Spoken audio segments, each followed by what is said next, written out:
lost to the Chiefs 22-9 on Sunday Night Football. No real surprise there. The Giants aren't good. But what Brian Daboll is doing with this quarterback situation has so far been a mistake. And if it continues to week 4, just fire him right now because it's getting ridiculous.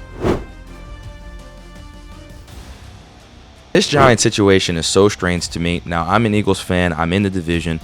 But watching in the preseason, and I know it's just preseason, it was clear that Jaxson Dart was the best quarterback on the team, and that Jameis was probably the second best. Russ wasn't good in the preseason, was terrible in week 1.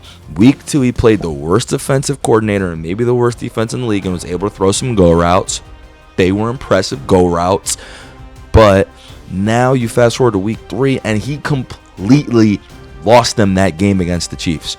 Now, do I think the Giants personally are a well-coached team? No. I think that they make a lot of dumb mistakes.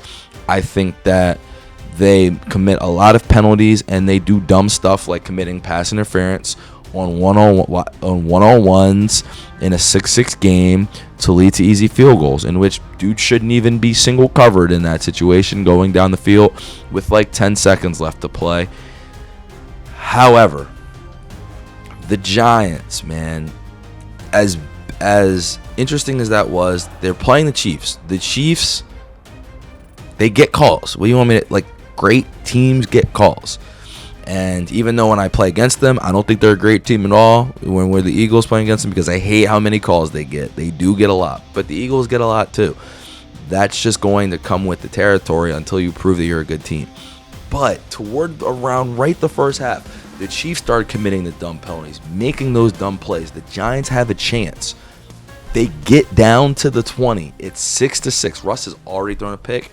That might not have been his fault. Whatever. I think you can't throw it in double coverage. That's fine. It's 2nd and 6. The dude, Russ, rolls to the left, or doesn't even roll. The entire pocket moves this way. The entire left side is open. He's moving to the left and decides to turn this way because Malik Neighbors is there and try to throw a bomb. Now remember, this is not at the 50 or 60 yard line. This is on the 20. There's no space. So if you're going to do that, you've got to throw it to where either Malik can jump and catch it or it's out of bounds. He underthrows the cross field corner pocket pass, throws an interception when he could have just ran for a couple yards, and it was late, under 2 minutes in the half. If they just relax there, they go to half up 9-6. Instead, what happens, right? They go, he throws the pick, the Chiefs come down the field, they get a penalty, but it was pass interference. You can't grab him, even though I kind of think the Chiefs wide receiver was going back and kind of hooking with him as well. You can't grab him when he's trying to go for the ball, and you're playing the Chiefs, so that's going to go against you every time. And then the Chiefs get the ball after half, go down, score a touchdown. Game is essentially over. Giants still have opportunities. They actually get back into the red zone, have to settle for 3 because Russell Wilson can't do anything. Russell Wilson stinks. He's washed. He's over the hill clearly. He can score against a bad team, but they still didn't even beat the Cowboys. But to me, this is deeper. And real quick, let's go over the Russ numbers so you guys have the context if you didn't watch the game. Well, if you don't know the stats. Hopefully I gave a good description of the game. But Russ, 18 for 32, 160 yards total, 0 touchdowns, 2 turnovers, both were interceptions. Keep in mind, Scadaboo, by the way, I do got to point this out. The Giants have a running back, Cam Scadaboo from Arizona State. It was interesting in college. He was definitely a fan favorite of college fans. I heard a lot about him. And I saw him. He made it to the college football playoff. It was impressive what he was able to do in college with Arizona State, getting them really that far. And you see it in the pros. Like, he's just strong as hell. He's strong and he's got enough shiftiness. He really is a lot like a John Riggins or a Mike Allstott. And yes, I'm comparing him to other white running backs. Absolutely. What else am I supposed to do? But Scat is nasty. He scored a crazy touchdown. He just ran somebody over. And the most impressive part of the play to me was the dude did a backflip after it. He also had 60 receiving yards to lead the team. It's nuts. Neighbors, we saw what Neighbors could do last season and last year. He's clearly got definitely the talent to be a top 5 wide receiver right now. However, and this goes back to the Russ point, which we'll go back to the Daboll point in a minute, but Russ was throwing up. He threw it up to him multiple times where the dude wasn't open. Like, he almost got Neighbors hurt throwing it up to him in double coverage, and Neighbors had to fight to save Russ from a 3rd interception. It was crazy.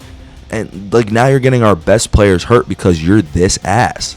That can't happen. All that stuff, though.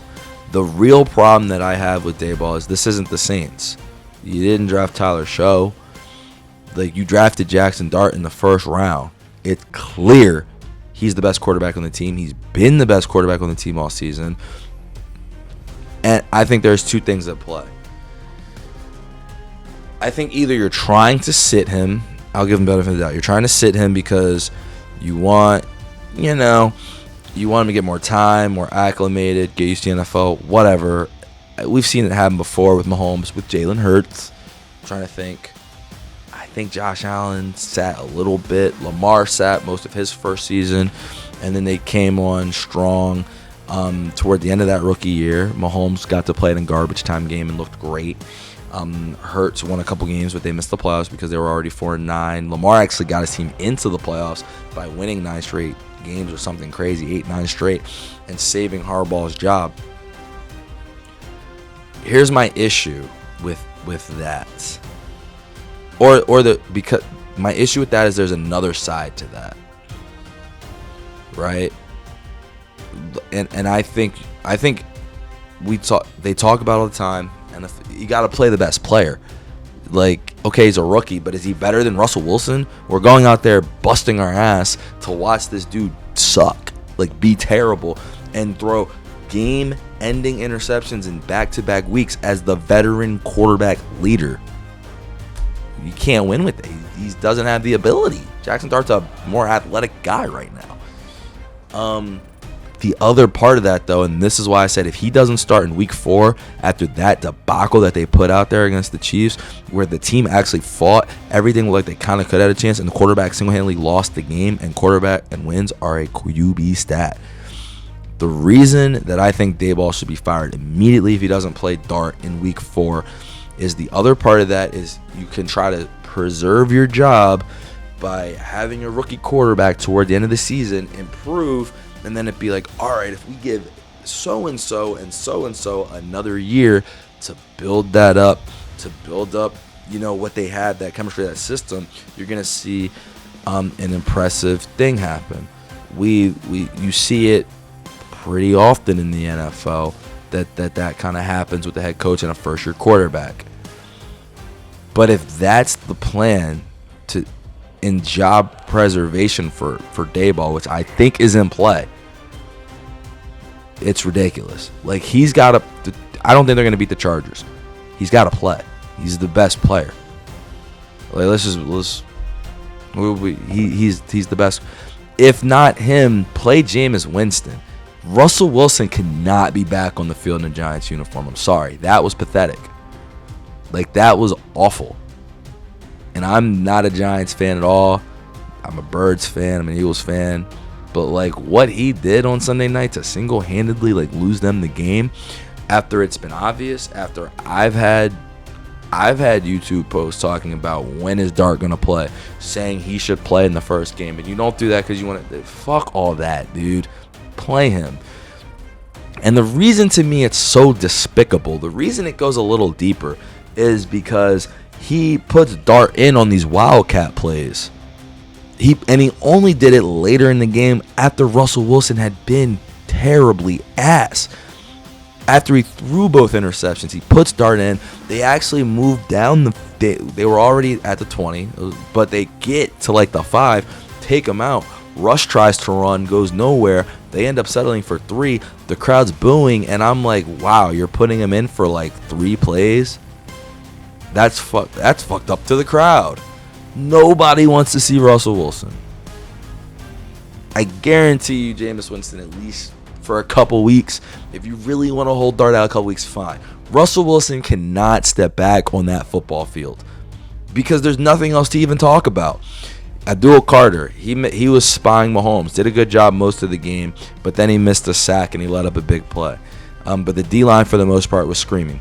Doesn't really matter. You scored 9 points. Scatterboo, great. Doesn't matter. Neighbors, you have a top 5 receiver. It doesn't fucking matter if the quarterback's not there. And my God, at least Jameis Winston can, I don't know, man.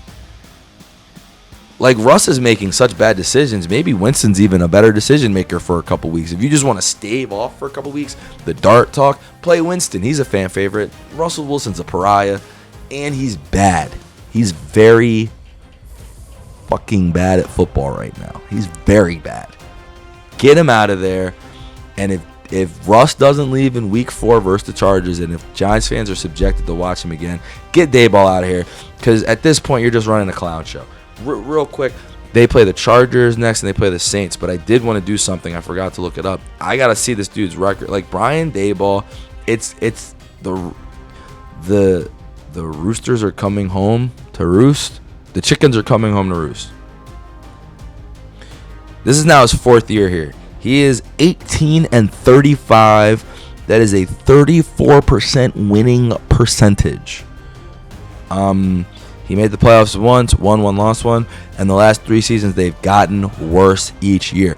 Now when it's become his complete program, they've continued to get worse. They went from 9-7 to 6-11 to 3-14 last year, and every year he gets the excuses of, oh, no O-line, no this, no that. Bro,